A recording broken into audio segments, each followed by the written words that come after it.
Well, ladies and gentlemen, hello, welcome to the European Sim Racing Association round number 1 of a new season here at Daytona International Speedway, presented by GT Omega Racing, coming to you every 2 weeks here on GlacierTV and on YouTube. Will Vincent, along with Rob Cuss, here for the first round of the season, a 60-minute race at the Daytona International Speedway road course. And we're looking right now at the last 4-ish minutes of qualifying. We currently have a total of 35 cars who have set themselves a qualifying time, and David Ward in the last couple of moments has just taken provisional pole position by 2/100ths of a second over Jonathan DeClement. And David Ward a 1 minute 37.739, Jonathan DeClement a 1 minute 37.778. Currently sat in provisional third position is Diego Comine in the number 21 machine, and then Mac Backham currently runs in the fourth position, with Mika Leclerc rounding out your top 5. And so we've got ourselves about 2 minutes left of qualifying, and of course any driver who crosses the start-finish line before the checkered flag comes out, they've then got the chance to do one more lap for theirs. So in reality, we'll know who has pole position in about 3 minutes' time. So running at Daytona International Speedway, 3.56 miles in length, 11 corners in total. It uses the majority of turn 2 and also all of turn 3 and 4 of the famous Daytona International Speedway, perhaps the most famous venue in all of NASCAR, complete with its 31 degrees of banking. Also that very, very big braking zone down into the bus stop chicane as well. These guys will have to worry about turn number 1, especially at the start of the race, when the field is very bunched together. Turn 1, and all the way through turn 2 and 3, that little chicane which flicks first to the left, then to the right, and then the International Horseshoe as well, turn number 4. They're going to have to be careful through that section of the racetrack. And say, Wolverton along with Rob Cuss. And Rob, 60 minutes at Daytona. The other rounds are 45 minutes. We've got an hour's worth of racing here on a track which arguably has the toughest pit road of the season as well in those Daytona prototypes. They've got to be careful on pit entry, getting their car down to 55 miles an hour. On pit exit, they've got that very, very tight and narrow exit to deal with. Yeah, they have, and the car loves understeering on that pit exit. You have to make sure you are going really, really slowly. Also, you're blind because of the wall blocks your view, so you've got to be careful rejoining. My favourite bit is the bus stop, personally. Awesome set of corners on this track, and rewards the brave for sure. Yeah, should be good fun. 60 minutes of Daytona. Woo! And in the Riley, that bus stop chicane, we'll talk about that just very briefly. You know, you are going to be approaching there with a very fast rate of knots. Then you've got to slow that car down for the left. And then you flick it to the right. And then the second part of the right left, a lot of people often cut the curve in that second part, as the checkered flag has now come out for qualifying. So anyone who is on a lap will have the chance to improve. But that second part of the bus stop chicane, you might see some drivers cutting it just a bit, and the amount of time that you lose by doing so is about 4 seconds, which can really put you down the field. They've changed it. It's actually a lot longer now for the penalty for cutting the chicane. It's actually up to nearly 6 seconds. So that, if you get it wrong, it's going to be a massive dent in your lap time. I mean, the trick is to drop it 2 gears. The braking point is there's a yellow traffic light on the right hand side, the lights for the NASCAR. That's where the braking points will be, and you kind of let it roll through the first bit, and then just down a gear on the second apex, and then it's boot it and hope the car sticks through the rest of it. She's key point, love it. It's great fun in any car to go through there. David Ward is on his final qualifying lap. I say he now has pole position because Jonathan DeClement isn't on a qualifying lap, but David Ward is going to see if he can improve. As I say, it was just 2/100ths of a second separating those cars in qualifying does David Ward go faster? The answer is no, he doesn't. So he will still have pole position in that number 69 Banshee Autosport car, and Jonathan Dickerman will line up alongside him as we're going to run through your starting grid. Row number 1, David Ward, Jonathan Dickerman, I say 2/100ths of a second. Row number 2, Diego Comuni and Mac Backham. They were about half a second slower than both Ward and Dickerman, so a big separation between row number 1 and row number 2. Row 3, Mika Luckery and Andrea Masserino, who just moves up actually in the last minutes of qualifying. Aaron Norm and Julio Onelias in row number 4. Stefan Mushlar and Kerry Kodlin in row number 5. Philip Johansson and Thomas Van Boosel in row 6. Anthony Vault and Jose Almeida in row number 7. Andy Goodison and Peter Jensen in row 8. And then you've got in row 9 Patrice Languette and Rudlet Julian. And in row number 10, Reno Ricciuti and Simon Williams. The rest of qualifying coming up on your screen. A total of 37 cars making their way to Daytona International Speedway. We talked about the bus stop. The other big trouble point, Rob, is turn number 1 on lap 1. It can be treacherous for these drivers, but the fact that, you know, you've got some good names in this field, at least the first 5 rows, I think they're going to be clean through that first corner.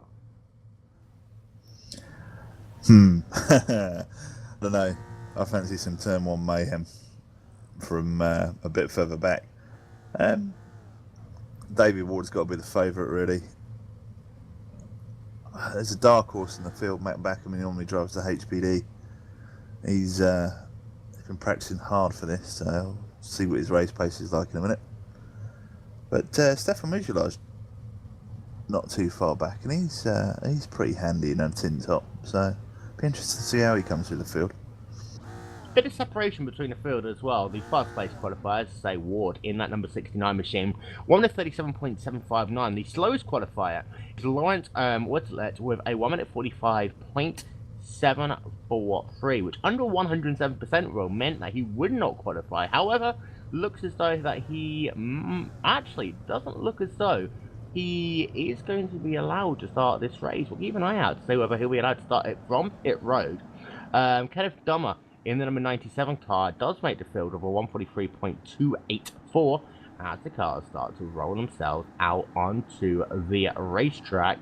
And I'm having a look, the French driver did not start on the grid there, as I say, the number 30 car of Laurent Wattelet. So we'll get word from race control to see whether he will be able to take any part in this race. But cars you see on the pace lap right now, about 10 car lengths between David Ward and the iRacing.com first safety car, which is currently working itself through the International Horseshoe. And for the most part on this warm-up lap, you'll probably see the drivers go single file until they get themselves out of the bus stop chicane, David, and then they'll line up 2 wide once they go into the banking. Yeah, I'm not too sure. Oh. Who do you reckon's going to win then? Well, you've already picked up your teammate in Matt Backer. I suppose I'm going to have to go with he's not radical enough yet. He's not radical enough yet. He hangs out. He's kind of our mascot at the moment. I'm going to have to go with the Banshee Autosport driver, unfortunately, of David Ward in the Durex number 69 machine. I did ask him to put Durex lube on the rear of the car, however, the iRacing official said that wasn't possible. And also Dick Clement as well. I mean, we've not talked about him, but that 43 car, I mean, he was just 2/100ths of a second slow in qualifying. Of course, qualifying is one thing, racing is another. Unless Ward has a horrible start, Dick Clement will be in dirty air. So it'll be interesting to see how his car handles in traffic. Also, the likes of Comney, Backham, and Luckery as well. I think, you know, you're going to have a car that drafts well. And on a car like this, you have got multiple spoiler options that you can use. You would imagine a lot of them going with as low as they possibly can, which means that we could have some fantastic drafting opportunities. Yeah, we could have some pack racing around the banking on the first few laps until the cars spread themselves out. There is a massive side draft on these cars as well, so you can run 2-3 wide round the banking, which is quite entertaining. But this is the point as well that we were talking about. Just a yellow curb there. You'll see that the cars normally put all 4 wheels on there, and it's a very fine line actually between what you can and what you can't do.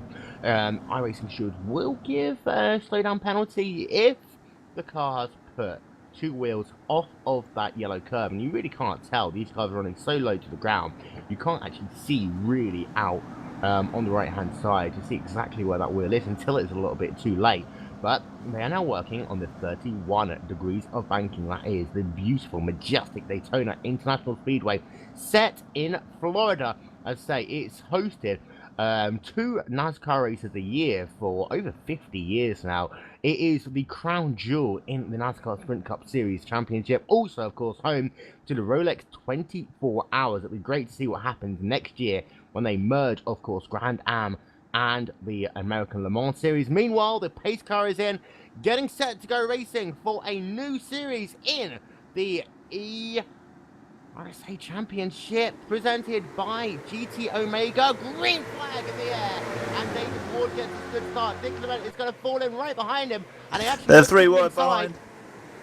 And they are 2 freaks wide as they come down into turn 1. And Massaro is down on the inside. Contact between those drivers. And we do get the turn 1 into them. And Mushla is going down on the inside there. And Massaro, he might have a little bit of damage. So they stored himself down into the International Horseshoe for the first time. They are single file for the most part. Thomas Boosel currently is looking down on the inside of Anthony Vaught. It will look as though that the Infinity Esports car will get the job done. And Vaught loses 2 positions there. Another one to Andy Goodison as they come down into turn number 5 for the first time. We also have Mercury trying to go on the inside right now of Almeida. We've got a car off and spearing cones all over the place. That is Kerry Nodland there in the number 6 machine. He does get back onto the racetrack, however, for David Ward, however. He's onto the banking for the first time. Dick Clement right now is about 4 tenths of a second back. That gap will come down as they work themselves through the back section of this racetrack. It is pedal to the metal now, over 170 miles an hour as you leave the banking. You'll see these cars getting up to about 180 miles an hour before they break down into the bus stop chicane. Ward is through it without any issues. Dick Clement has closed that gap a little bit. It has come down to about 3 tenths of a second on the racetrack for the time being. And as they build up the speed once again, already up to 165 plus miles an hour, as they work themselves through turn number 4. Back and looking to the outside for P3. Sorry to cut you off with you're on a roll as I said, the side draft massive on these cars, and he's just driving right around the outside. Oh, Italian moves up on him a little bit. That's Diego Comuni just moved it, just pushed him up a little bit. Bit of an oval move. And he wouldn't be able to get the job done back, but he is right back onto the attack. They come down into the International Horseshoe once again. He's going to try looking on the outside. He will not be able to get the pass done. But Backham does look crazy now. Gets all kinds of loose behind him.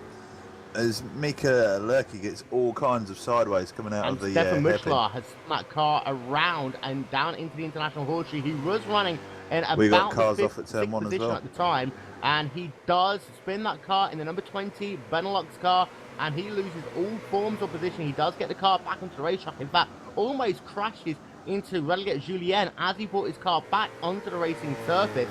Lucky to avoid a second incident for him. We are back onto the banking for your leaders for the time being. And we have a 2-car breakaway now, Rob. And you've got Dick Clement trying to hang on the draft of David Ward. The gap between those 2 drivers right now is about 0.6 of a second on the racetrack. But behind them, they are dropping back, and they're dropping back quickly. Yeah, it looks like the 2 cars in front are just that touch quicker in top speed. Not by much, but it makes a massive difference. And Dick Clemente's in the just in the draft. That's about as far as he could drop back to get the hole in the air. As you can see, he's catching now, and he's not far off the back. He's not. The gap came down to about 2 tenths of a second as they came down into turn number 1. Looks the outside again into turn 1, taking a really wide line, looking for a cutback, and looks like he's got a cone under the front of his car. Yeah, and it didn't work for him that time because he got himself a little bit loose. As soon as you put the car kind of off the actual asphalt onto that runoff area, the car is a lot more slidey, and Backham wasn't able to hit the turning arc that he wanted to there in that number 3 BMW Bank machine as they work themselves down into turn number 4 once Oh, we again. got action in turn 1 as well. There's all kinds of cars off that.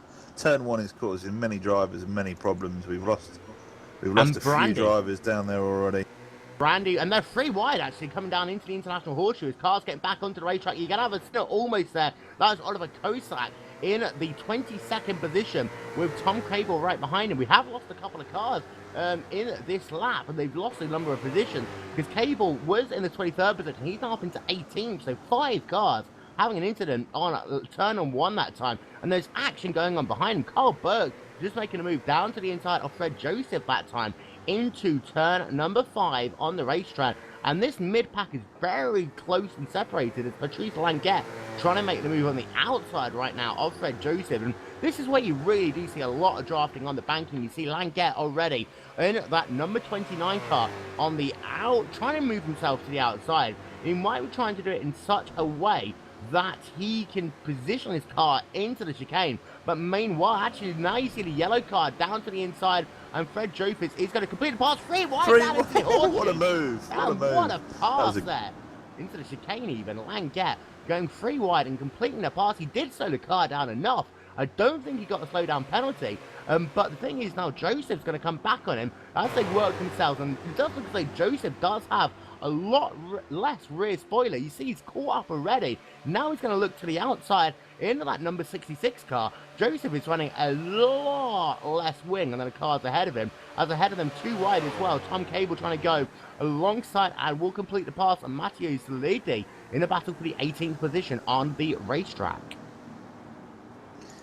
Yeah, crazy first few laps, and anybody would think this was a 10-lap sprint race, but it's actually for an hour and not a sprint race. It's more of an endurance race as cars are still having issues at the horseshoe and at turn 1, just not quite getting their braking points right. So that's going to become an issue in 45 minutes time when they're all tired. We get contact between Simon Williams and Oliver Kozak. Meanwhile, Jonathan Dickleman is a lot closer right now to the rear of your race leader, David Ward, who has led since the drop off the green flag. The gap now is just about 3.5 tenths per second on the racetrack as they come out of the International Horseshoe, work themselves on, not the International Horseshoe, the bus stop chicane even, as they're onto the banking once again. This is turn 3 and 4 of the oval. They run it in the same direction as the oval when they run it. Compare that to the Indianapolis Motor Speedway, the GP course, for example, where they run opposite to what they run on the oval. But this time Dickleman is actually a lot closer. He won't be close enough to make the pass, but is putting real pressure right now on the 69 car of David Ward, and he gets a very good run through turn number 1 and 2 actually. If he can just set himself up through the chicane, he might be able to make a move down to the inside, and he was close, but he doesn't make the move just yet. Your 2 race leaders have been able to pull out now a 2-second gap over Diego Comine, who's running in the 3rd position. Matt Backham is running in 4th. Aaron Nom is running in the 5th position. Mika Lacri in the 6th spot has fallen off the battle actually. He's fallen down a couple of seconds. Andre Maciu in 7th. And then in the 8th position is Thomas Van Boosel. 9th is Andy Goodison. And then in the 10th position is Rishuti in the number 77 machine. To give you an update so far on cars who are either on pit road or out of the race. You've got Julian Enroes, Joachim Ridrim, Thomas Svetbar is out of the race, and Kerry Noglam. Jack Dummer is out of the race, and Andrea Brandy is sat on pit road right now, as well as Yomi Maggiore in the number 7 machine. But battles continue in that mid-pack. You've got some great racing going down in the second half of the field. Right now, having a look at Jose Almeida, who's trying to make a pass on Redlet Julien, and he's closing that gap as onto the banking once again. Yeah, it's because it's obviously a similar car with the DP's got quite a lot of setup options. So, you know, you can set it up for the early part of the race on heavy fuel. You know, we will get a pit stop because I know the fuel is limited, so pit stops will come into play. So it's whether you set your car up safe and easy to drive, or that little you set it up for aero, lower aero, so you can take advantage of the banking. There's loads of options open to these drivers, which makes for close racing because some might have better corner speed through the midfield midsection and then lose out on the banking. So as we get a pass between and Andrea Massaro and Aero Nom are having a good battle for 6th and 7th at the moment. Oof. As looks like I think Aero just missed bumping the Andrea's bumper. Not by much. Not the front wheels and just got it a little bit sideways. Meanwhile, Stefan Mushlar spins that car again down at the International Horseshoe. That is the second time he's spun that car now in the number 20 machine. And he did move himself back up into the 10th position, now down running in the 13th spot. And it does seem like he really is struggling down at that corner on the racetrack. I tell you what has happened though, David Ward has lost the race lead to Jonathan Dickerman, now running in the 2nd position. And also, Diego Comini has closed up a little bit, as has Mac Buckham. So it's now a 4-way battle for the race lead. And something has happened to David Wood on this lap. We'll get you confirmation and tell you exactly what that is in a moment. It does look as though it was down into turn number 1. David Ward was on the inside. It looks like he might have just kipped the white line a little bit. The number 69 Durex car did lose it, and that allowed Dick Clement to go down on the inside, complete that pass. So Dick Clement is now scored as your race leader, but Ward comes back as they come past the stripe. He leads lap, and it shows you just how much straight line speed that number 69 car has. Can he complete the pass into turn number 1 and 2? Yes, he can, to move David Ward back to the point. But what this has done, though, Rob, it has allowed it to become a 3-car battle. Mac Backham is just holding on that 4th position right now. But what was a simple 2-car race? Oh, He goes sideways a little bit there. So he's now out of the picture, but Comini is still there. So it's now a 3-horse race. His talent run out there, Mac. To be fair, he only jumped in the car today, so he's worked hard to be even anywhere near these guys' pace. So good effort. But the 3 boys out front, as you can see, it only takes one little mistake in these cars, because once they do get loose, they're really hard to catch. So David Ward's save, even though he lost the position, was pretty impressive to save that in turn 1. That normally ends up in the wall. And he's got a super fast car.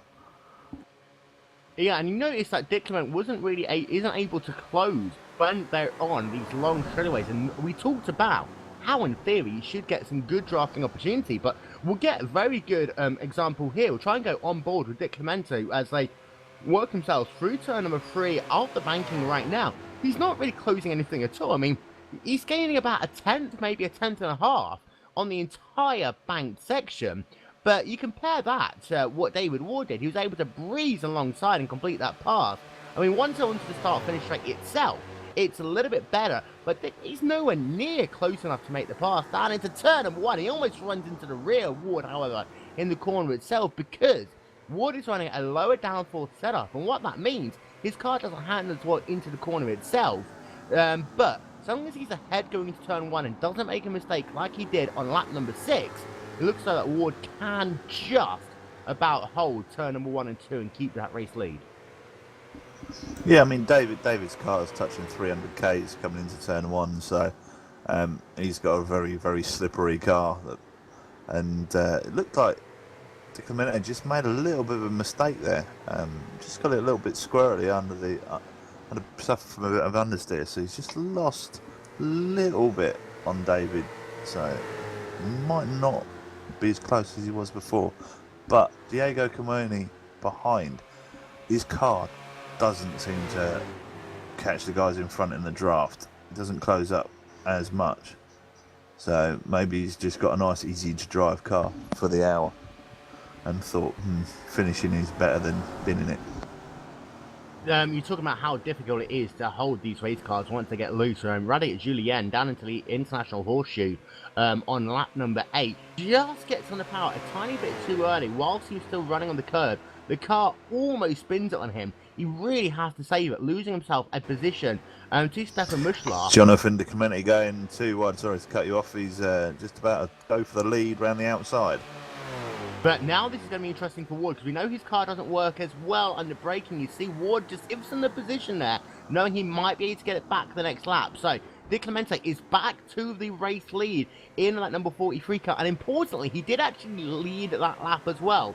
We talked about how David Ward, he lost the lead into turn 1, was able to get the lead back, come the start-finish line, and that could be the critical factor in this race, that if there are two cars and they are closely separated coming to the white flag, then it will really be who has the better draft coming out of the chicane as Ward tries to drive it in deep to turn number 5, and who has the better car after they come out of the bus-up chicane, who has the more grunt in their Daytona prototype machine. But the battle for the race lead continues. As I say, Matt Backham in that 4th position, he has fallen back a bit right now. Andre Massari in the 5th spot has also fallen back, now scored 13 seconds behind your race leader. And actually, I'm having a look at the times. Mika Lutry in the number 10 car is just about on pace with Massaro right now. And Aaron Nom is lapping faster than both. And here comes David Ward. But he's not going to be close enough into the bus stop chicane. And this is actually the point where he'll be better coming out of the bus stop. You see, he gets a good run, as does Di Clemente. But the gap is about 5 tenths of a second. So Ward lost a little bit there. But he's probably going to gain some of that back on this run through the banking. As say 31 degrees of banking. And you really can set your car up to work well on the banking. You see, Ward's car, he gains a lot out of turn 4. Already he's going to look to the outside as they come past the start finish line. It will be a case of, can the Infinity Esports car hold it on that inside line? The answer is no. David Ward gets a good run, but back down on the inside. Di Clemente is better under braking. They're still going to be too wide, and Ward, he lost that a little bit there. If he could have stayed too wide through, he's still going to try to make the move actually into the International Horseshoe. Will he be able to complete the pass? So the next corner is a left-hander, so Ward might have to get out of it. Running too wide through turn number 4 isn't the best idea in the world. He will try and stay too wide, not quite close enough. And I was going to say with David Ward, if he had actually had the chance to run too wide into the International Horseshoe, he might have been able to complete the pass, but really, you can't go too wide through that little right-left kink. No, you can't, and all this battling has allowed Diego to catch back up in P3 with a lovely paint job on his car. Definitely the best-looking car in the top 3. Is but he just hasn't got the speed. I mean, coming into if you're in 1 and 2 and you're coming into the last lap, you really want to be in P2, don't you? You just want to sit behind the leader and just draft right by as David Ward makes the pass and turns. Oh, they're going too wide. There's contact, and Ward runs right, and Diego takes the lead. Yep, David Ward runs wide, and Di Clemente, it looks like his car might have some issues. He's struggling to get it back onto the racetrack. We'll try and get ourselves a replay of that. David Ward, he was ahead coming into the chicane. It looks as though that Ward did just cut across Di Clemente a tiny bit there.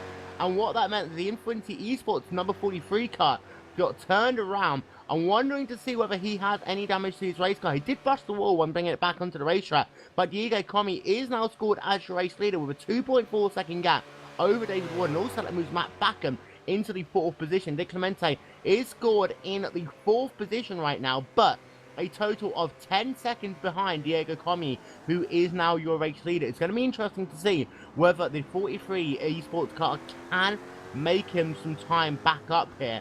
Andre Messier, still running in the 5th position. Michael Lecry still in 6th.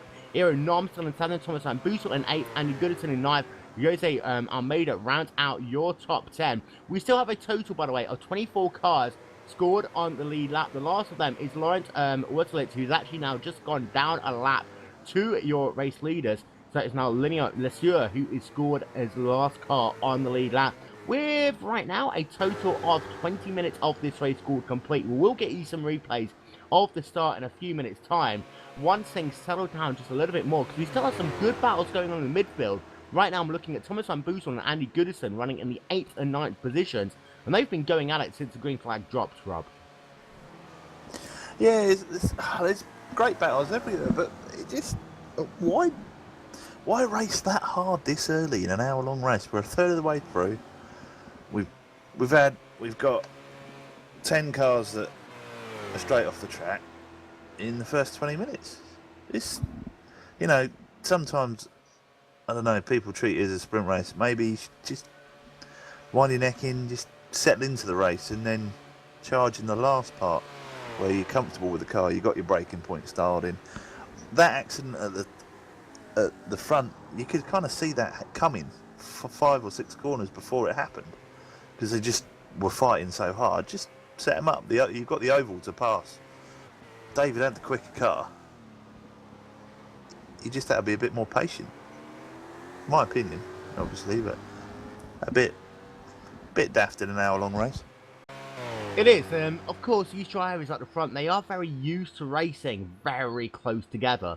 And it's one of those things, you know, as soon as you strap that race suit on, I mean, us up in the commentary booth, you know, we can say one thing. The drivers down on the racetrack, they always do something else. They will always go for every pass that is open to them. And, of course, even at the start of the race, I mean, really, what happened at the start, it was a 59 car who got spun around, and all the cars were then trying to swarm to avoid him. He was involved in an incident with Andre Massaro, so they say, the 89 car at the start of the race, and things were pretty much crazy all the way through that first lap. You then had a couple of cars going off at the International Horseshoe, then you come down to the bus stop chicane, a little bit more incident, that's what brought a lot of cars onto pit road, and then on lap 2 was when you had the bigger incident, as far as I can see, which took out a number of cars. I actually saw one car running all the way through the grass, and that was Patrice Languette, who pretty much didn't make it to the International Horseshoe on that second lap. Was so far off the racetrack, it's unbelievable. But we'll turn our attention back to this battle for the race lead, because David Ward has been able to close up now Diego Comini, and the gap is now 0.8 of a second on the racetrack. And what that means, the next time they come into the banking, Rob, he will be back in draft range. But Comini is, you know, he's got a solid car. You said this at the start of the race. It's a solid car, you know, underneath him. He might not be the fastest car on the racetrack, but it does look as though it's very stable, that number 21 car. In a race like this, you say, you know, it can be important. That Team GT car running faultlessly right now. Yeah, he's just lap after lap, just banging the laps in. His car looked decent. We haven't mentioned him other than, you know, him driving through and getting the lead, so he hasn't got it sideways. He hasn't made a mistake as such. You know, he's driving himself into the race, which is great. You know, he's just cruising around. He knows his car's good. I think David's got some aero damage because his car doesn't look quite as quick as it did before. So, and he's not really closing in as quick as I would expect. So maybe Mr. Ward's got some aero damage. Better on the brakes than Diego, but you know, we'll see going into turn 1.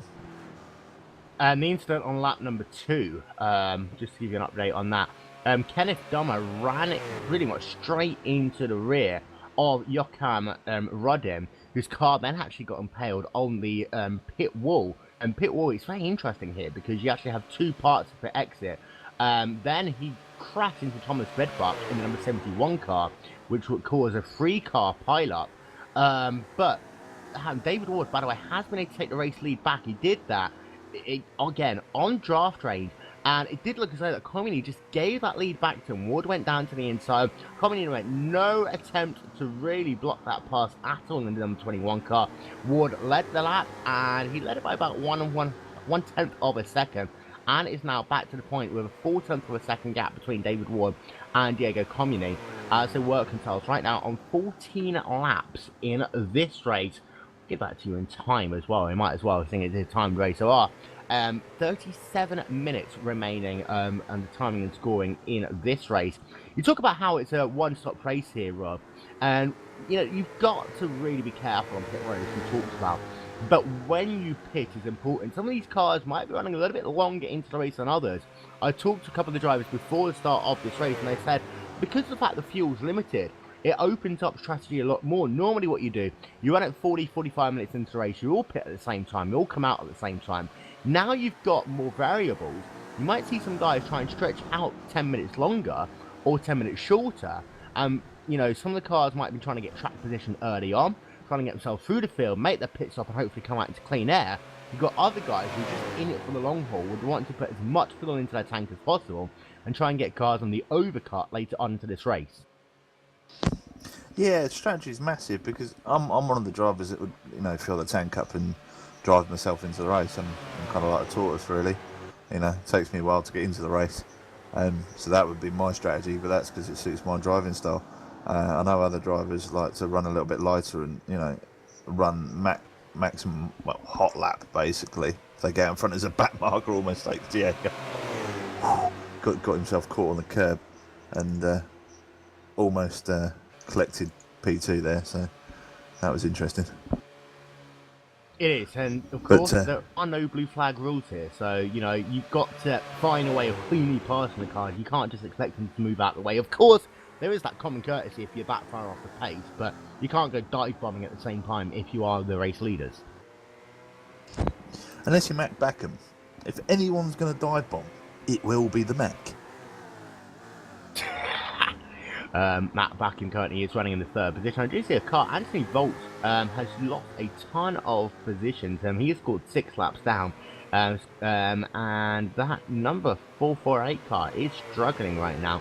I think he's just trying to get out of the way of all of the cars on the racetrack. He's one of those guys that realizes, look, nothing is going right for me. I just want to bring that car home. Going to check him about for 17th position right now. And that was the number 8 machine of Matteo Saledi and the number 65 car of Tom Cabrel. These are two of these cars who are set up, it seems, very similar. Saledi goes wide, and this is going to allow Cable to try and close up, but two nervous-looking race cars. Carl, it looked like, was it Carl Burke that just went off? Just trying to get the number of the car that just went onto the grass behind them. It could be the number 53 it might have been car. Carl Burke, I think. No, it was Carl Burke. Sorry, I'm up in the blimp, using blimp cam, so I'm up high, and my eyesight is not so great. I need to eat more carrots and stuff. But yeah, Carl Burke just decided to, oh no, I'm bored of driving on tarmac, I'll put it on the grass. And ahead of them, there is an interesting battle going on right now between Mattia Saledi, who's running in the 17th position, Tom Cable in 18th, and Ludri Fanni in the 19th position. Those guys are separated just by about half a second each on the racetrack, but none of them looking as though they're making any inroads into the car in front at all.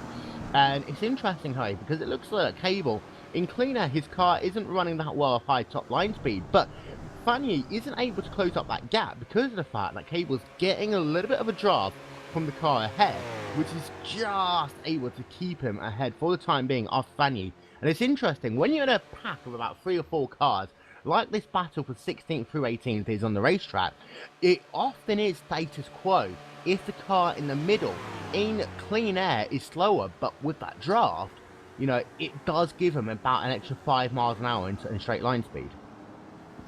Yeah, it does, and when you get a bit further down the order with some of the guys, some of these guys don't have the support of the big teams. You know, some of these guys are independents that, you know, are trying to set their cars up or just using the R-Racing fix set, which is a good stable setup. You know, so that has a lot to do with it. And the quicker guys at the front, obviously, quick drivers, but they know how to set a car up. Like David Ward's very good at setting cars up. Max pretty good at setting cars up. You know, the top teams are good, but some of the guys that, you know, just, you know, pay for their drive at a weekend, rocking weekend races, you know, they just drive with what they got, and that's why you might only see a couple of seconds gap between each one, as Luigi Fiani just gets it all kinds of wrong, exiting the turn onto the banking, and yeah, suffers from a lack of talent, almost drives back out in front of people. So, you know, that comes down to it as well. Some of the, you know, the team drivers tend to have the factory drivers, I guess, have quicker cars. But we are, you know, you do sometimes see that, you know, one driver by himself can be very fast. And let's not forget, I'm going to bang on about David Ward a little bit. Although he is on a big team to say in some respects, a lot of his teammates run purely on ovals. So as far as the road program goes, he pretty much does run as an independent. Of course, Comini in the Team GT car, widely established as a GT team. Matt Backham as well, widely established in GT racing. Dick Ment as well. And it is interesting to see how some of the smaller cars do sometimes really get themselves into some good positions. But that we'll see over the course of this season. Of course, 8 races as Diane Lucci is right on the rear of Jose Almeida and spins that car. Sorry, Dick Amenti was closing on Matt Backham and got it all kinds of wrong going into the bus stop, and he might even lose 4th place. And also, Sayushiti down at the turn number 6, just before we come onto the banking, he got his car a little bit sideways in the Team GT car. I'm having a look to see whether there was actual contact. No, there wasn't. But he just spun that car sideways. And as soon as he got onto that grass, it was very difficult for him to get back on it. It actually took him about 8 seconds to get his car back onto the racetrack, losing a ton of time, and also position to Jose Almeida, who moves himself up into the 9th position in that number 56 machine. And for Dick Clemente, he doesn't lose a position, but Mick now is just 7/10 of a second further back. So if that number 10 car can have a good infield section of the racetrack, he might be able to close up a little, because we do know from earlier in this race that Dick Clemente's car doesn't work as well on the banked portion of this racetrack. It looks like his car is set up purely to run on the infield. Looks like we've got a problem with the number 3 car, Matt Backham, has disappeared from my timing screen. Yeah, and it looks like he might be classified as out of the race. I'll just have a look to see anything. He pulled the car off at the side of the racetrack, and I did see a car who was stopped on the exit of the International Horseshoe, and that was just Mac Backham. He came out of the International Horseshoe and literally just slowed his car down, pulled it to the side of the racetrack, and it's gone. Game over. So maybe some form of engine issue, perhaps. Engine? Mac Backham. Yeah, man. Maybe he blew his engine, but I didn't see any smoke from the car, which is normally the telltale sign. But yeah, it just slows and stops. Strange. That's a shame. But it brings Dick Clemente up into P3 with Mick behind him. So unfortunate for the dive bomber.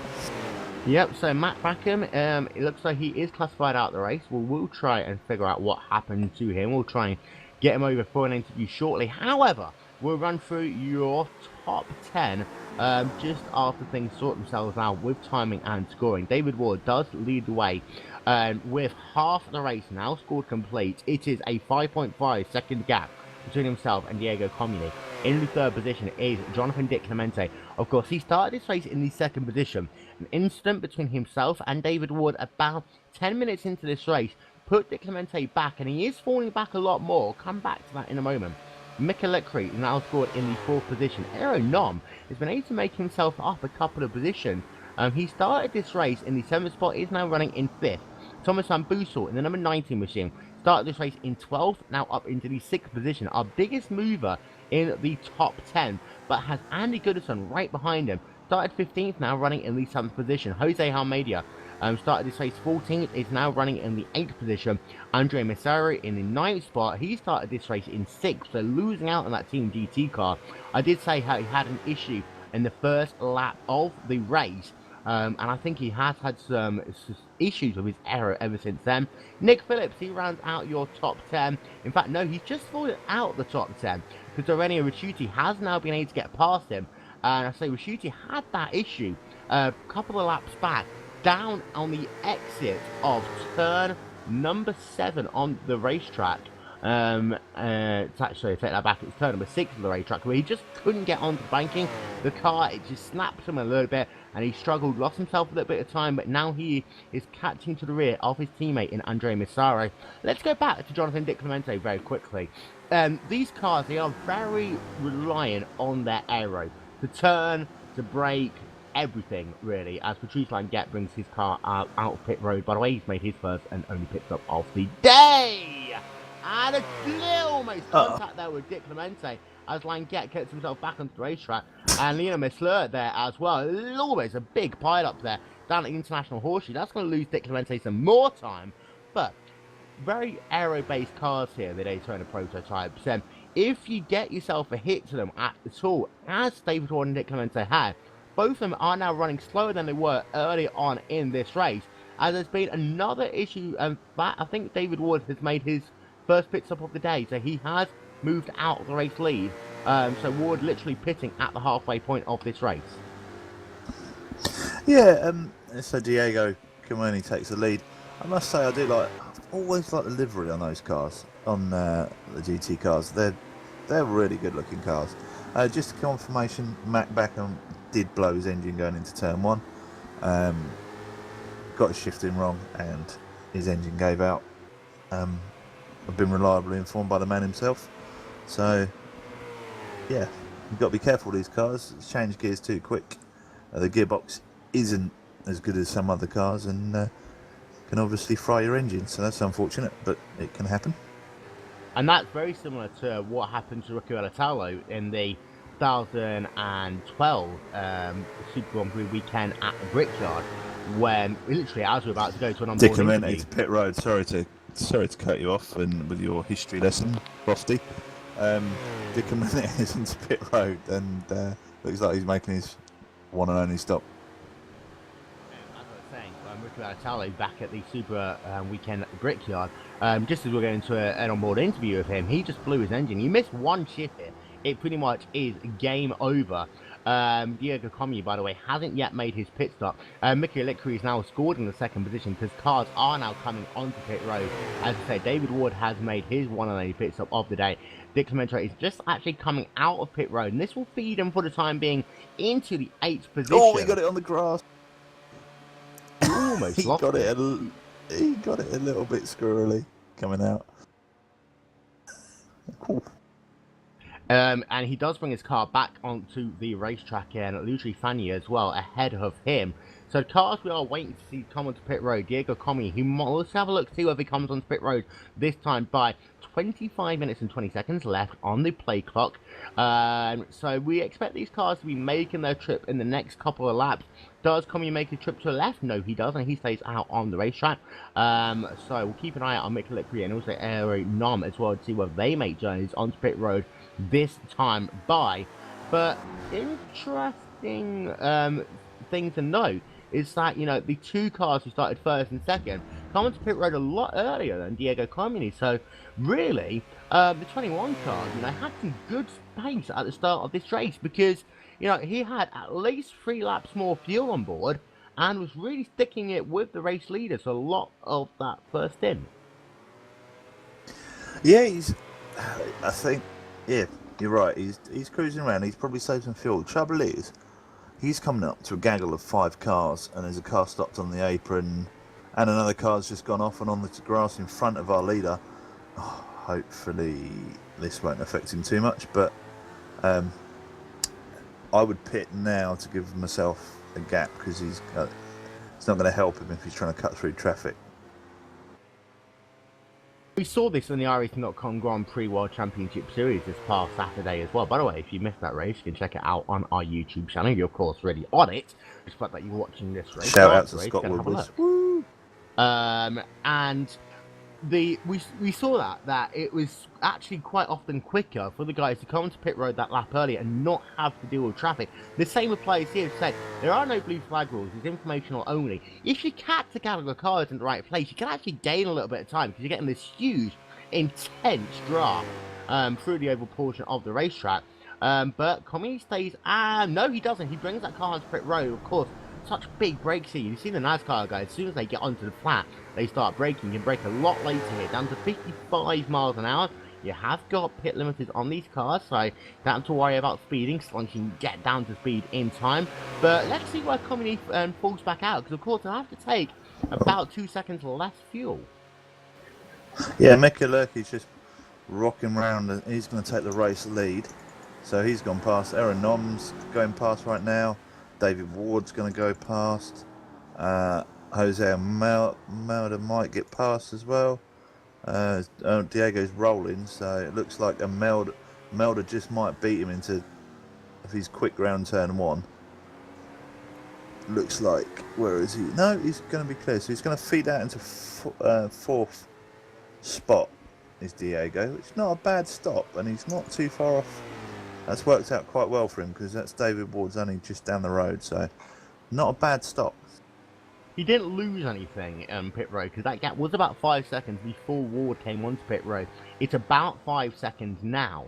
So, in fact, Comey probably gained about half a second through that sequence of pit stop. It just did look as though, however, that Ward is just a faster car in clean air. Of course, Ward, being able to work through some traffic, actually had a bit of a speed advantage as well on the banking itself. But now, as I say, your race leader for the time being is the number 10 machine of Mika Lickry, who, of course, drives for Club Finland, as he brings his car down into the bus stop chicane. There was a little bit of traffic ahead of him, but again, it's not too much that, you know, being emergency panic mode, they're going to have to bring the car into pit road. I remember, of course, McLaren pioneers for that technology where you can really see where all the cars are on the racetrack and exactly where you can feed your cars back in. All the Grand Prix teams have it right now. You have sometimes spotters telling these cars, look, you know, there is some traffic ahead of you, bring the car onto pit road, but Liqui stays out for another lap. So he's going to lead 2 laps in total in this race. He's now classified as your race leader, as leading this lap. Aaron Nom in the second position stays out as well. And David Ward in the 3rd position. And as we say, Di Clemente feeds into the 7th position for the time being. He scored in the 7th position for the time being. Doesn't look as though Di Clemente has really been able to have any speed since that incident with himself and David Ward, because at the start of this race, they were doing fastest laps of 1 minute 38.3 for Di Clemente, 1 minute 38.0 for David Ward. Di Clemente's laps recently, he's only really been able to do 39.0s, 38.7, so he's losing about 3 tenths of a second a lap due to that damage. Yeah, that's the trouble with aero cars. You bend them a little bit and they can slow you down by quite a bit. Generally, you know, you get a bump on the front, it's like 10k damage in a straight line. So, I mean, David Ward was running at, what, 300k just before turn 1, just before the braking zone for that. So, we can tell by looking at his car if he's got aero damage. But yeah, Mika Lerke, he's just cruising round. He's got to be due for his stop, surely. Well, 20 minutes left on the play clock, so we are at the point where these cars will be very close to fuel. Of course, a typical Daytona prototype can run up to about 45 minutes of fuel. You have seen, as I said at the start of the race, a couple of strategies. And, I mean, let's consider the facts here. We'll keep an eye out first to see whether Liqui comes onto pit road this time and stays out another lap. David Ward, he brought his car onto pit road at the conclusion of lap number 19. We're now running on lap number 24. So this is an extra 6 laps fuel that Mika Liqui has had. I mean, his pit stop, he might be able to leapfrog a couple of cars here because he's going to have to spend, what, at least 5 seconds less on pit road itself. Yeah, it's David Ward's all over the back, all over the gearbox of Aero Nom right now. I was checking David Ward's top speed and it didn't look like he had any aero damage. He was doing 305 k's catching Aero Nom, so his car should be alright. He's not acting like his Aero Nom goes wide, and David Ward says, "Thank you very much. I will take the apex that you were waving at, and I will see you later. Ciao." So he moves into the second position. To give you an update, by the way, we now have a total of 16 cars scored on the lead lap. The last one of them is Kenneth Dummer, who was involved in an incident at the start of this race. I'm just having a look. Doesn't look as though he has much damage to his race car, so very lucky actually to get away without much of an incident. Did the number 97 machine of Kenneth Dummer. A couple of cars scored 1 lap down. You have Patrice Languet, Peter Jensen, Luigi Fagni, Matteo Saledi, Lionel Lesieur, Oliver Kozak, Fred Joseph all scored as 1 lap down in this race. It's surprising to have so many cars scored 1 lap down, because of the fact that, you know, this is a long racetrack. Laps take about 1 minute 38 to 1 minute 40 to do. So it's surprising to see so many cars as Liqui goes past the stripe again. He really must be good at saving fuel, because, I mean, I say it's a long lap here though. It's surprising to see so many cars scored 1 lap down.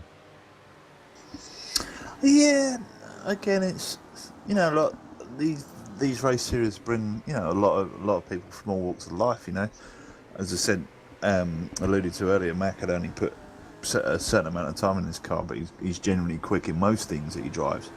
But a lot of these guys, you know, see an event put on with GT Omega sponsoring it. Very good gear, by the way. That's what I'm sat in right now, and I can recommend it for the larger than life person. It's very comfortable. So it attracts, you know, good sponsors of good leagues and etc. Attract other races. You know, it's cool. You get a nice big mix. You get the gentleman driver versus arguably a more amateur professional sim racer. So it's cool. But these drivers, of course, race in real life as well, which, you know, that's one of the great things about iRacing. For those of you, by the way, who are new to iRacing, head yourself over to iRacing.com right now, get yourself half price off your first 3 months membership. A couple of these drivers, you know, they race in real life. We do have real life races on the iRacing service. People like Richie Stanaway, for example, made big waves in the iRacing.com Pro Series of road racing just under You 12 got months ago. Martin Plowman, winner of Le Mans in LMP2. Alex Bundle's been known to hop onto iRacing as well, so plenty of top drivers. Dale Earnhardt Jr. Loads of them use the service as a training tool. So it's excellent. Yep. In fact, probably one of the most famous ones right now is actually Travis Pastrana as well, who races in the NASCAR Nationwide Series, and he owes a lot of that, he says, to the fact he does run on the, use iRacing as that training tool for the IndyCar drivers as well. Let's go back to the racing, shall we? Run through your top 10 momentarily. Mika Lickery, still schooled to race lead. David Ward second, Aaron Norma third, Diego Comi in the fourth position, Jose Almeida in the fifth position, Jonathan Di Clemente in the sixth spot, Andre Massari in seventh, Dominic Raschuti in 8th, Stefan Mushla in 9th, and Andy Gunston rounds out your top 10. Right now, Stefan Mushla making the pass over, laps car, take that back. The top 10 really have spread themselves out, though. Biggest battle you have is between Di Clemente and Massario. But Di Clemente does look as though that he is turning laps a lot faster than Massario. He's able to get past in that previous lap. So it looks like that Team GT car on Massario, who had that incident on lap number 1, is struggling for pace a little bit right now. But in these races, you know, you talk about how the starts are often chaotic. There is a reason for that. You want to get the track position before the field gets spread out, because a lot more difficult to make passes now compared to those first 3 or 4 laps, as of course the tyres have to heat up. The drivers, you know, pre-start season nerves, all those issues going on. A bit like Eli Manning, you know, who got a sack in the got a turnover in the first play of the Giants game, you know, on Sunday evening. But I'm really shocked to see what's happening with Lickery. He surely has to bring his car onto pit road this time by, and indeed he finally does. That will give the race lead to David Ward, but 27 laps Lickery went on that one tank of fuel, 45 minutes into the race, staggering. Good effort. Hopefully, the trouble is, I think he's gone a little bit too long. There was a point of this we were watching, and he had a gap, and the other guys were in traffic. And obviously, you can only see that. You have a little monitor in your car that tells you how far back the opposition are, and whether they're gaining on you. You can sort of keep half an eye on it.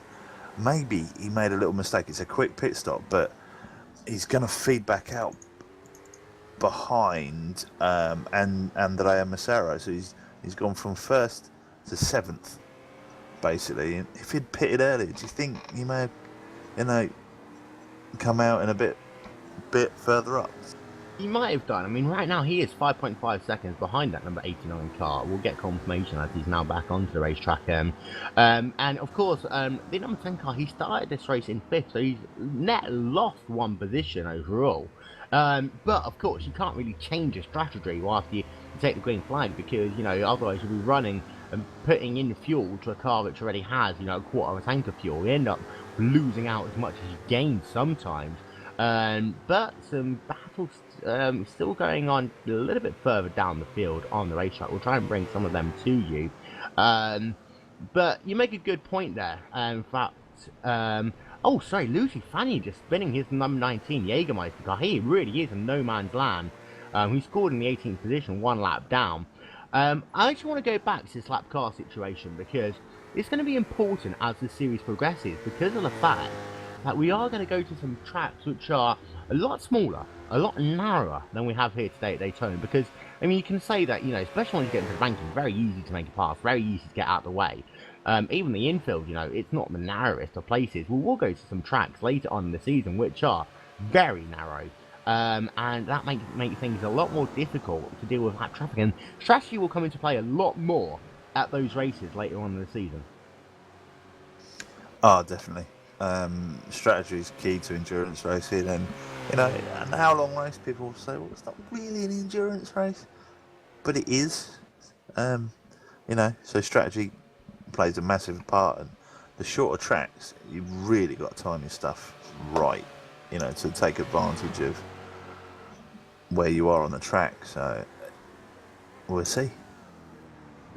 2 weeks' time, we head over to Watkins Glen International for round 2 of the season. All other races, by the way, this series are 45 minutes long compared to the hour race that we're having here today. We've got just under 12 minutes left on the play clock in this race. So Watkins Glen in 2 weeks' time, we'll be on air for that at 2000 hours and 10 minutes. Then Laguna Seca for the third. That's going to be our shortest track of the season. Very difficult, that track, for working through traffic, especially for the corkscrew. Race 4 will be at Circuit de Spa-Francorchamps. Race 5 at the renamed Canadian Tire Motorsports Park. You might know it better as Motorsport. Barber Motorsports Park for round number 6. Okayama for round 7. Complete the season at Silverstone Circuit. And now we're down to 11 cars scored on the lead lap, and Andy Goodison, Thomas Van Boosel running in 8th and 9th position. They are battling right now. The gap is just 1.1 seconds on the racetrack between those two drivers. Yeah, small gap. Should be fun. See what happens. They're on the banking right now. They're heading to the bus stop as Andy Goodison is really good on the brakes. A lot later than Thomas on the brakes. So as they're coming up to traffic, which way is he going to go? Goes underneath, which is always wise. And the important thing here as well, actually, is that Van Boosel might have to wait until they get out of turn number 1. He's nowhere near close enough right now to get that job done before turn 1, unless that lap car gets completely out of the way. This will help Goodison out just a tiny bit. Oh! As Van Boosel has to really slam into the brakes, and you see that the lap traffic then gets out of the way in turn 2. That's Anthony Voigt in the 448 car. And what that did is it cost Van Boosel about 4 tenths of a second. For any racers out there, if you're on the lap car, hold your line or make a positive move early. He could have just let off really and let him by. So it wasn't the best driving I've seen today. It certainly wasn't the worst, but not the best. He could have let off on the banking and just let them continue to fight for the lead, but no, he decided to change his mind going into a turn. Not clever. Less than 10 minutes to go. This is, of course, the first round of the season. Here at Daytona International Speedway, presented to you by GT Omega and also in Racing News. Unfortunately, I don't have a GT Omega kit. That's hi sponsor. How you doing? I'll have one, thanks. Great software by GT Omega, and are proud to sponsor the series. And some great prizes up for grabs as well. So 37 cars have made the trip to Daytona International Speedway. To give you an update on the one car who I said didn't qualify over 107%, Laurent Wallet. He was allowed to race. He now scored 2 laps down. The last car scored 2 laps down, but running in the 23rd position. So has made up some positions as other cars has had issues and has kept its shiny side up for the time being. Your retirees in this race, you've had Thomas Speckbach, who classified in the last position, Jack Dummer, Philip Johansson, Kerry Nodlam, Simon Williams, Andrea Brandy, Mac Backham, Joachim Rodin is scored 9 laps down, but is still circulating, but outside that 10% rule. Then also outside the 10% rule is Jeremy Mudry, Fred Joseph, who's on pit road at the moment, and Anthony Vogt as well, scored 6 laps down in this race.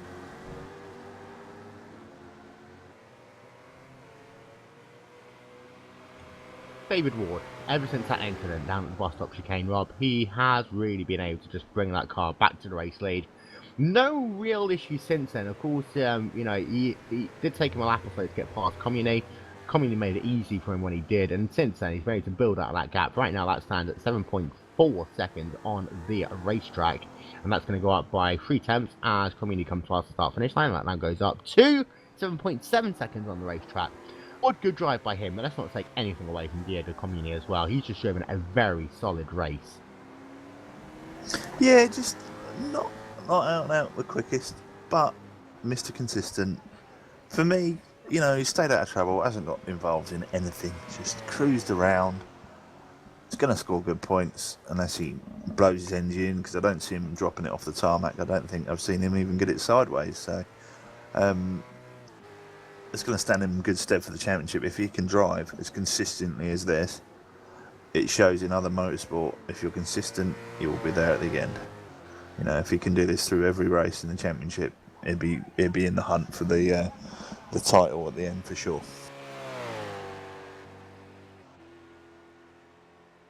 By the way, we would like to apologise the fact that we haven't been able to bring you any replays in this race. We have an issue with our replay software. We will fix it for the next time we're with you at Watkins Glen in 2 weeks' time.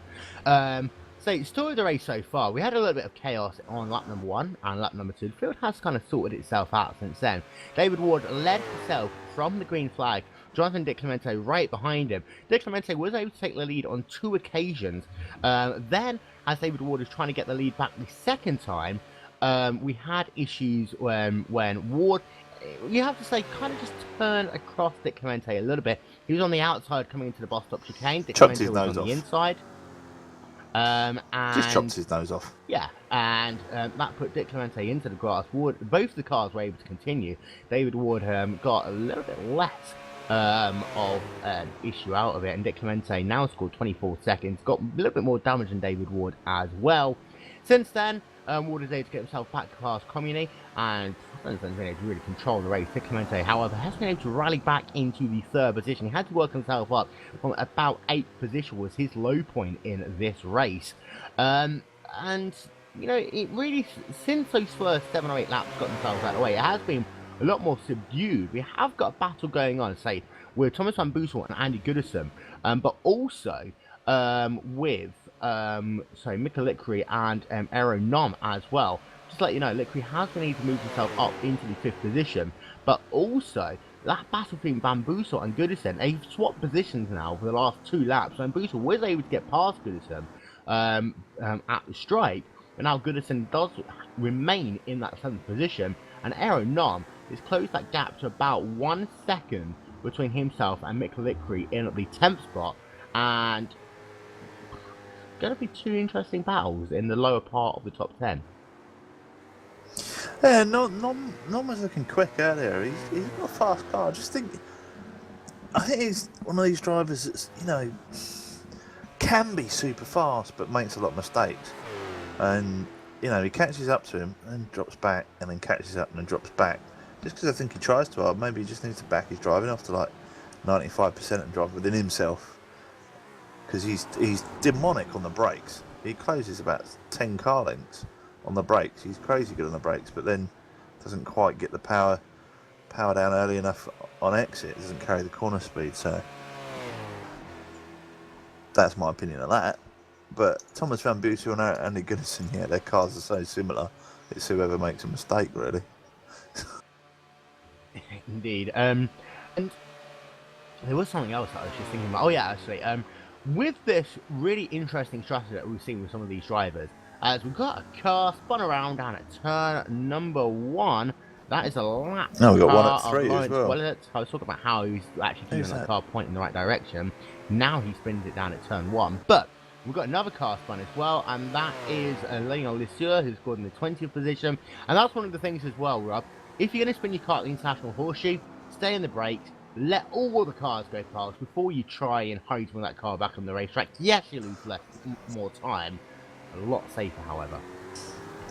Definitely, you won't wreck someone else's race. I mean, even some of the top drivers do that. We've seen that at the WCS at VIR, for example, with cars going off at Oak Tree and coming back on and having a drama. It's always better to leave your car, especially IndyCar as well. Leave your car up against the wall, or get on the brakes as quick as you can. As David Ward just puts the 10th position man a lap down.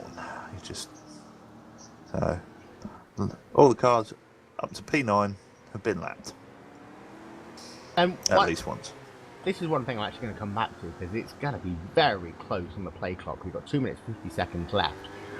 If David Ward ends up doing a lap extra to what other people think, again, very long lap here, one of the longest laps we have all season, it will mean that some guys might be very light on fuel. And with this strategy, where we split strategy with people doing all different things, some guys might be on fumes, even if they do come with the 1 to go. Some guys might have just calculated it a tiny bit too short. They might be an issue if David Ward does end up doing that extra lap.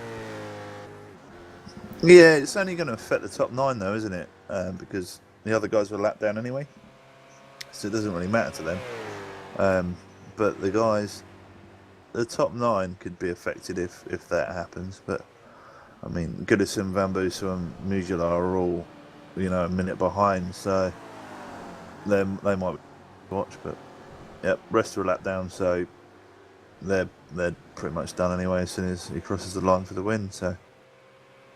And to give you an update, the play clock is right now at 1 minute and 40 seconds, right about now. And David Ward isn't past the start-finish line, so this will be the white flag lap. There will be one more lap left to go in this race. I want to give you a very quick update on Goodison and Van Boosel, because last time by, there was 5/100ths of a second which separated those two as they came past the stripe. And we talk about, you know, if it's a close battle at the last lap of the race, it all comes down to who gets the better run out of the bus stop chicane. Now, it's going to be different on this last lap. Van Boosel will probably try and take a different line to what he does normally, because of the fact that he knows that he has to get the job done by the start-finish line, not into turn number 1. So, quite often, you'll see drivers on the last lap possibly a little bit more gentler going in so they can power out of that chicane. Van Boosel's got to time it perfectly, however. Yeah, and he's getting a bit of a prelude to it now, and he actually got it bang on. If he can do that next time by, it's all good, because he's so they almost touch. So they go side by side. And he will get, you see, this time he does get it, but now it'll come down to that whole sitting duck situation. Do you want to be leading as close as these two are, or do you want to be in the car in second place? Van Boosel, he does take that position away from Goodison right now, so it'll be interesting to see what happens at the last stages of this race. However, for the time being, we're going to go back to our race leader. We're going to go back to David Ward. There are 10 seconds left on the play clock. It will expire before David Ward gets past the start-finish line. 5, 4, 3, 2, 1. Checkered flag is now out. David Ward is working himself towards the start-finish line. This will be it. David Ward wins the first round of the season here at Daytona International Speedway. Diego Comini will come home in the second position, a little under 10 seconds back. Jonathan Di Clemente working himself onto the banking for the final time. He will take home the third position in this race. Andre Massari in fourth, Mika Lickery in fifth, unless any of those guys run out of fuel. But we're going to turn our attention to this battle, as I say, right now between Van Boosel and Goodison, because Goodison's got back ahead. Yeah, they had a bit of a ding dong at the corner just before the banking. They both made a mistake, but Goodison got on the gas quicker, and see if Van Boosel can. He's close. He's very close. This is perfectly placed. Now we can just flip that car to the outside. But he doesn't want to do it too early. This is exactly the point that he will want to go side by side. It will be a drag race to the start-finish line. We have seen closer finishes than this at Daytona, but it looks like Van Boosel will snatch 7th position away from Andy Goodison in the last lap of the race, and that's exactly how you have to play it on that last lap coming out of the bus stop. Definitely. I mean, as I said, they both made a mistake, and it was whoever got on the gas earlier come out, but they didn't play cat and mouse. I was expecting one of the guys just to go, hang on, this isn't going to work, let me just pull in behind him and go. He didn't do it, and I mean, Goodison has got to learn from that. He should have gone, hang on, let him just go, and I'll follow, and I'll be the guy that makes the pass, because the guy in the draft's always going to overtake. That part of the banking is long enough to get the drag and just go, sit there, and bang, see you later. So, we'll run through your final race results in just a moment. A couple of drivers saying that they are completely exhausted after running an hour here at Daytona International Speedway. It looks like all the cars are past start-finish line, so let's do it. David Ward wins in a time of 1 hour and 3 seconds, so it was very close to him having to do that second lap, which would have made fuel very interesting for a couple of those other drivers. I'll come back to that point in a moment. Diego Comini in the second position, 9.3 seconds behind your race leader. Jonathan Di Clemente in third. Andre Massari in the fourth position. Mika Lickery in the fifth spot. Aaron Nom, sixth. Thomas Van Boosel in seventh. Andy Goodison in eighth. Stefan Muschler in the ninth position. And then Nick Phillips, the first car score, 1 lap down, rounds out your top 10. Reddit Julien, 11th. Jose Almeida, 12th. Peter Jensen, 13th. Tom Cable, 14th. Carl Burke 15th, Matteo Saladi in 16th, Luigi Fagni in 17th, Kenneth Dummer in 18th position. In 19th is Oliver Kozak and Lenio Lisseur. Rounds out your top 20. There's the results coming up on your screen momentarily. That 1 hour and 3 seconds, if Ward hadn't have had that mistake, when he had that incident with Dick Clemente down at the bus stop chicane, we would have done that extra lap, and then things would have got really interesting with fuel. Yeah, it would have got really interesting, but racing's racing, that happened. Who's your driver today? Comini, I think. Mine as well. Ward had that incident. I think that puts him out the running. Dick Clemente had a good recovery drive, but still, early on in the race, you make a good point, you don't have to battle that hard for position. Dick Clemente was as fast as David Ward. Yes, Ward is one who made the mistake by turning across the front of Dick Clemente. However, Dick Clemente was in that position at the same time. You could argue too early into the race, they could have fought it out a little bit later on. Comini, however, I think great job by him. The fact that he just kept that car clean the entire race long. Yeah, it was a super consistent drive. Not quite got the out-and-out pace of David Ward, but as I said, if he can keep that up through the rest of the championship, he'll be flying. He'll be in with a shout of a overall at the end, because David Ward's driving style kind of, accidents can happen. He's more of a pin it to win it kind of guy, rather than consistent. So he might have a few DNFs. Who knows? He might put it in the wall or suffer from a lack of talent. But Company, great drive. And we will try and get an interview with David Ward in just a moment. And next week we go to Watkins Glen. Well, not next week, in 2 weeks' time even, we'll go to Watkins Glen. And with that race, traffic will come into play a lot more. And it's a track which, is a lot more unforgiving in many ways than Daytona as well. Of course, you've got that wide runoff area into turn number 1. However, the rest of the race, you've got armco barriers right next to the racetrack, and that makes things, difficult for drivers when they're lapping cars, when they're working through traffic, and they can't put a foot wrong at all. No, you can't. You can't make a mistake at all at that track. It's very, very unforgiving. Are they running with chicane or without? I didn't Classic quite boot, so catch it's one it. without the chicane. Oh, so flying into the carousel is going to be pretty awesome. So that'd be interesting, because these cars get all kind of loose as you enter the carousel over the brow of the hill. So as you start to turn in, the back end kind of starts to step out on you. That's going to be interesting with a lot of cars. And I believe you may have our race winner standing by. I think I do. David Ward, congratulations, race winner in round number 1 of the ESRA Championship presented by GT Omega. Congratulations, but it wasn't easy, and you had yourself a little bit of an incident down at the bus stop chicane with Dick Clemente early on in the race. Yeah, that was with Jonathan. Not entirely sure what happened. I need to watch the replay. But yeah, me and Jonathan had a chat afterwards, and he said it was his fault. So, I think it was a racing incident. I mean, we were going side by side, and I'm really not sure.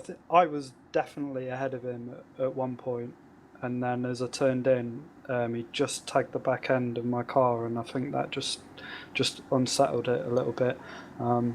The problem with Daytona is that it's a bit of a draft track, and it's great fun for close racing, but unless you can pull a huge gap on the infield, they're just able to pull right back up on you through the oval section. But yeah, really over the moon with our result. It's really good. Was there any damage to your race car after that bus stop chicane snafu?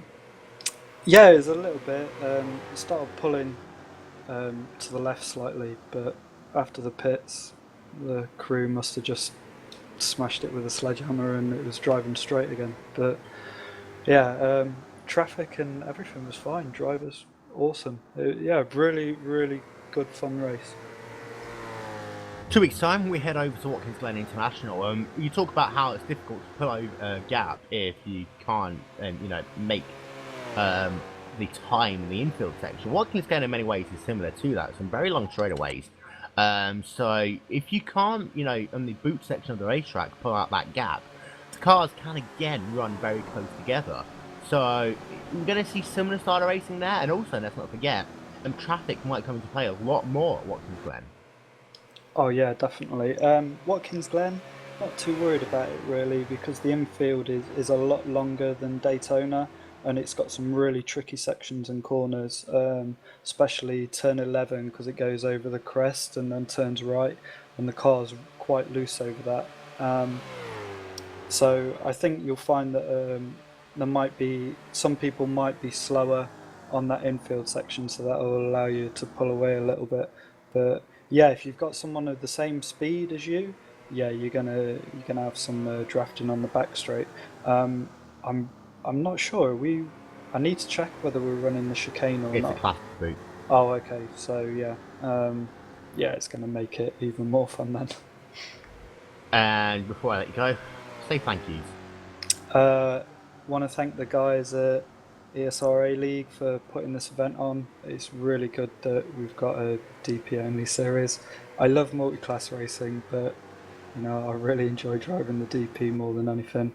And Blake, you need to come to the next race, mate. Where were you?